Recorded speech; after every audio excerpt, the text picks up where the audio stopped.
How does crypto TDS work? TDS deduction on cryptos depends on your mode and medium of transaction. If you have crypto at your disposal and you are thinking of selling it off, then from July 1st onwards, you will have to pay 1% of tax deducted at source of the transaction value to the government. Now, who will be liable to deduct this TDS depends on your mode and medium of transaction. So consider this. If you are buying and selling through an exchange, then no TDS will be deducted from the buyer on buying crypto using INR, while the seller of the crypto will be liable to pay TDS.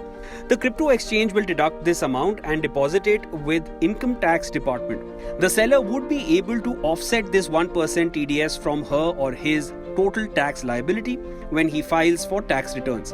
A TDS certificate will also be issued in due course.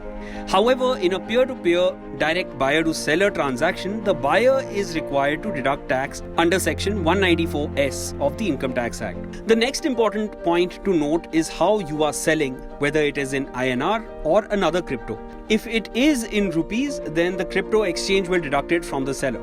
But if the transaction is done in crypto pairs, then 1% TDS will be deducted from both the parties in respective coins and then converted to INR.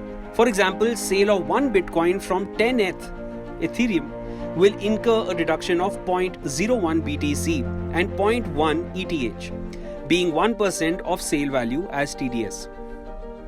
The crypto that is deducted as TDS will be liquidated to INR at the end of the day, and this INR realized amount will be paid as TDS to the government.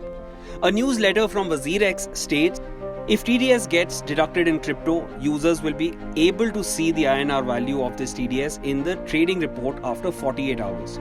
The tax would be deducted only if the consideration exceeds Rs 10,000 for the financial year. But in the case of individuals or HUFs who are not into business or profession or are not subject to audit under the income tax, this limit would be Rs 50,000. Moreover, TDS shall be charged on net consideration, which is sale value after reducing charges and GST. For more informative videos like this, keep watching India Today News Mo.